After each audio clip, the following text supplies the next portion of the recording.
This video is based on my personal experiences with sexual violence. I don't share any graphic details, but I do use terms like rape and sexual assault throughout the video.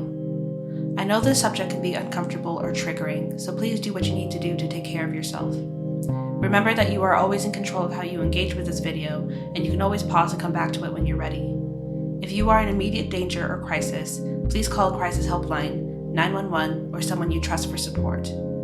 There are organizations and healthcare professionals equipped to provide care at every stage of your recovery. Hi, my name is Katoko Mai. My pronouns are they, them, and I'm a survivor of sexual violence.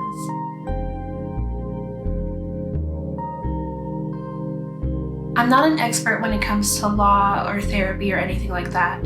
What I'm doing in this video is talking about my own lived experiences, and I'm sharing with you things that I wish that I knew when I was in university, as well as some tips for friends who want to support survivors of sexual assault. Sexual violence is a broad term that describes any violence, physical or psychological, carried out through sexual means or by targeting sexuality. It includes a range of non-consensual behaviors, including assault, harassment, stalking, indecent exposure, voyeurism, and sexual exploitation. The first thing I think that you should do if you encounter sexual violence is try to get to a safe place where you can ask for help. Try to call 911 or campus security.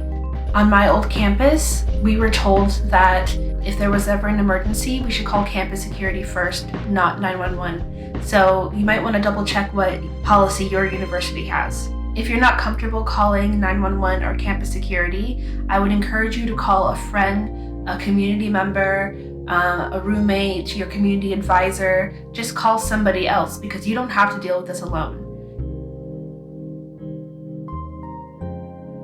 After you get help, you can start to access resources. There are so many resources you can access for your physical health, your mental health, and your academic health. When it comes to your physical health, you can access the wellness clinic on campus or go off campus to your nearest hospital. You may want to consider an assessment or treatment of bodily injuries, STI screening or treatment, pregnancy test or Plan B if applicable to you, or a sexual assault evidence kit. When it comes to your mental health, most campuses offer a variety of support for mental health like individual therapy, group therapy, peer support, and services like walking home attendant teams. You can find out what your school has to offer by looking on its website. When it comes to your academic health, know that you are always allowed to ask for extensions on assignments. It's helpful to have a note from a counselor to accompany your request. That way you don't have to disclose if you don't want to. Alternatively, check your school website to see if your school has student accessibility services.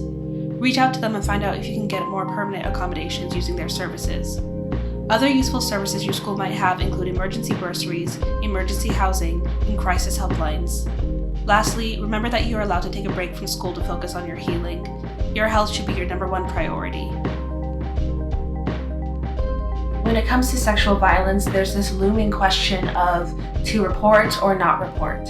Luckily in Canada, there's no time limit to when you can report a sexual assault, so you can wait 5 years, 10 years. It's also important to note that there's a difference between disclosing, confiding, and reporting a sexual assault. When you confide in someone, you might be talking to them about the experience in order to get support or just let them know what happened. When you disclose, you might be disclosing to university staff in order to get accommodations, in order to figure out what your options are. And when you're reporting, you're sharing information with the intention to act on it, whether it's to get the university to formally review it or get the police to turn this into a criminal charge. If you disclose to someone at university, it's not the same as reporting it. But if you're a minor, you might want to be aware of the fact that because of your age, this disclosure might have to turn into a report and it might be out of your hands. If you don't know whether you want to report, I encourage you to journal about the experience. That way, if in the future you want to report, you have a piece of documentation to refer back to. If you're a friend of someone who's disclosed sexual assault, you might find yourself feeling overwhelmed. The best thing you can do is just be there for them. I know it sounds really simple, but being present and showing up can go a long way. You can also share resources from this video, or you can look up resources yourself. You can also offer to accompany them to some of their appointments, so their first therapy appointment. If they choose to report, offering to go with them to that or meet them for coffee afterwards. Remind them that it's never their fault, that you believe them, and that you're here to listen. Experiencing sexual violence can be incredibly isolating. It can feel like you're the only person in the world who's going through this, and showing them that you got their back, that you're there for them, can really help. I hope you found this video helpful. There are so many resources you can access to help you recover from sexual violence.